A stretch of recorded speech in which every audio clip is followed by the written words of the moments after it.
Yang pertama adalah fungsi fisiologis tulang belakang. Di sini fungsi fisiologis tulang belakang memiliki fungsi yaitu yang pertama sebagai penopang tubuh.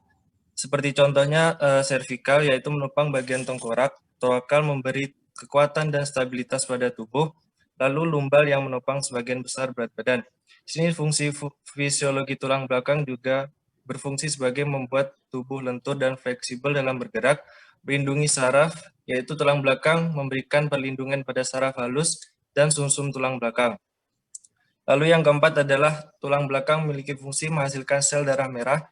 Tulang belakang ini memiliki fungsi yang banyak menghasilkan sel darah merah dan mineral. Lalu yang kelima adalah pelindung organ utama, dan yang terakhir adalah peredam getaran. Adanya bantalan berupa cakram intervertebralis di antara tulang belakang dan juga mencegah terjadinya gesekan antara tulang yang satu dengan yang lain. Next. Lalu selanjutnya adalah patologi dari tulang belakang. Next. Patologi yang pertama adalah skoliosis. Skoliosis ini adalah kondisi pelengkungan tulang belakang yang tidak normal sehingga seseorang terlihat miring ke satu sisi. Bisa dilihat di situ pada gambar radiografi. Di situ tulang belakang tampak melengkung seperti huruf S ataupun huruf C. Next.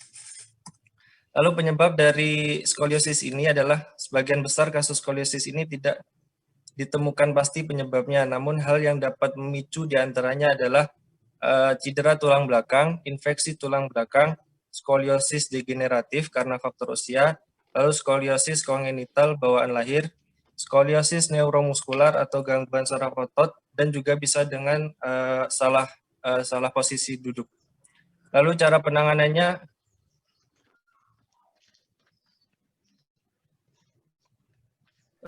biasa diberi dengan obat-obatan, diberikan akhir tindakan operasi.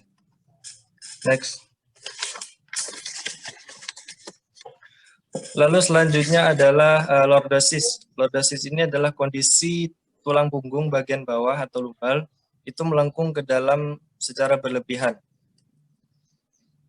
Next. Lalu penyebab dari lordosis ini adalah dia dapat terjadi pada orang yang lanjut usia. Lalu kondisi lain juga dapat meningkatkan resiko terjadinya lordosis, diantaranya yang pertama trauma pada punggung bagian bawah, lalu postur duduk yang buruk atau dalam mengangkat beban, bisa juga kifosis, discitis, osteoporosis, spondylolitesis, dan akondroplasia. Lalu cara penanganannya yang pertama bisa dengan pemberian obat-obatan, fisioterapi, program diet, lalu yang terakhir dilakukan tindakan operasi. Next. Lalu selanjutnya patologi yang selanjutnya adalah kifosis. Kifosis ini adalah adanya kelainan pada tulang belakang hingga menyebabkan tubuh penderita melengkung ke depan melebihi batas normal hingga membungkuk.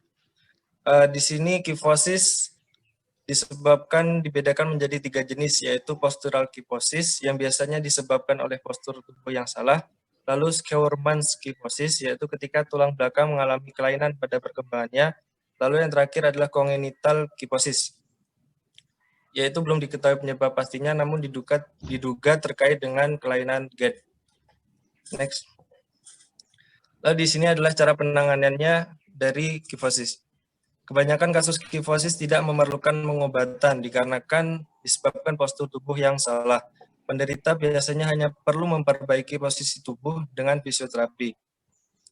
Lalu pada kifosis yang parah, terutama yang menjepit saraf tulang belakang, biasanya dokter akan menyarankan tindakan spinal fusion. Spinal fusion ini adalah teknik operasi untuk menggabungkan 2 ruas tulang atau lebih, dan prosedur ini digunakan untuk menghilangkan rasa sakit yang disebabkan oleh pergerakan abnormal ruas vertebra dengan mematikan pergerakan ruas tulang itu sendiri. Next. Di situ bisa dilihat di gambar radiografi sebelah kiri. Di situ ada teknik spinal fusion, di mana 2 ruas tulang itu digabung menjadi satu untuk menghilangkan rasa sakit. Next. Lalu selanjutnya adalah patologi fraktur vertebrae. Di sini adalah kondisi ketika tulang belakang patah yang disebabkan oleh trauma atau kondisi yang melemahkan tulang. Fraktur vertebrae ini biasa disebabkan karena bisa jadi karena kecelakaan mobil, terjatuh ataupun tindakan kekerasan. Next. Lalu selanjutnya adalah cara penanganan dari fraktur vertebrae. Yang pertama adalah dilakukannya terapi non bedah, lalu pemberian obat pereda nyeri, dan suplemen kalsium dan vitamin D. Di situ juga ada tindakan operasi yang dibedakan menjadi 3 fraktur vertebrae-nya. Yang pertama adalah fraktur kompresi, yaitu ada tindakan operasi vertebroplasti dan kipoplasti.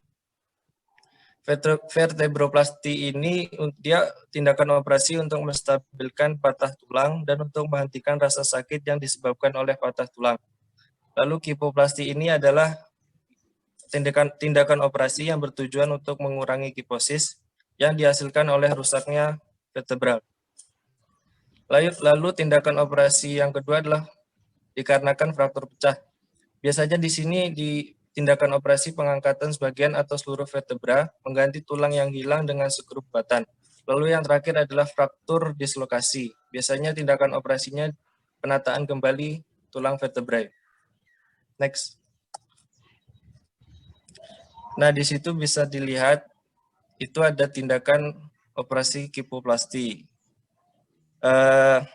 Di situ tulang yang di tindakan operasi kipoplasti, di situ ada tulang yang mengalami fraktur. Itu diberi lubang dan dimasukkan bahan stabilisasi yang bertujuan untuk menstabilkan fraktur dalam bentuk vertebra yang lebih baik. Next. Lalu selanjutnya adalah osteoartritis.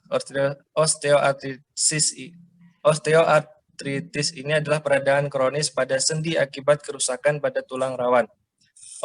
Osteoartritis ini adalah jenis artritis atau peradangan sendi yang paling sering terjadi. Kondisi ini menyebabkan sendi-sendi terasa sakit, kaku, dan bengkak. Next. Penyebab dari osteoartritis ini adalah biasanya terjadi karena mengalami obesitas, cedera pada sendi atau pernah menjalani operasi pada tulang sendi, melakukan pekerjaan atau aktivitas fisik yang menyebabkan sendi tertekan terus-menerus, memiliki riwayat osteoartritis dari keluarga, mengalami kelainan bawaan atau cacat pada tulang rawan atau sendi. Lalu cara penanganan dari osteoartritis ini adalah yang pertama pemberian obat-obatan, bisa juga dengan tindakan fisioterapi dan tindakan operasi. Next. Lalu patologi selanjutnya adalah herniated disc. Adalah penyakit yang terjadi ketika bantalan ruas tulang belakang bergeser dan menekan saraf tulang belakang. Herniated disc ini juga biasa dikenal dengan istilah saraf terjepit. Next. Lalu penyebab dari saraf terjepit ini adalah biasanya terjadi karena memiliki keluarga dengan riwayat saraf terjepit, memiliki berat badan berlebih, mengangkat beban berat dengan posisi atau tumpuan yang salah, melakukan gerakan menunduk atau berputar secara mendadak atau berulang, dan bisa juga karena memiliki kebiasaan merokok. Lalu cara penanganannya dari herniated disc ini adalah dokter biasanya akan melakukan sejumlah tindakan seperti berikut untuk mengatasi saraf terjepit. Yang pertama adalah pemberian obat, yaitu meliputi obat pereda nyeri, pelemas otot, dan kortikosteroid. Dan selanjutnya bisa juga dengan tindakan fisioterapi. Next. Lalu selanjutnya adalah spondylolistesis. Spondylolistesis ini adalah merupakan gangguan di mana tulang belakang bergeser dari tempatnya ke depan atau ke belakang. Biasanya terjadi pada lumbar spine, thoracic spine, atau cervical spine. Next. Penyebab dari spondylolistesis ini adalah yang pertama cedera tulang belakang yang tiba-tiba atau berulang-ulang.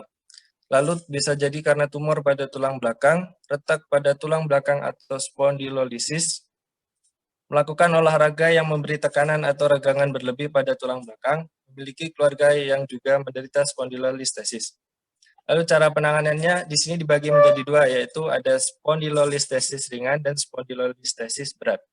Jika mengalami spondylolistesis ringan, biasanya dokter akan memberikan obat-obatan seperti ibuprofen atau suntik obat gulungan kortikosteroid. Lalu bisa juga dengan terapi fisik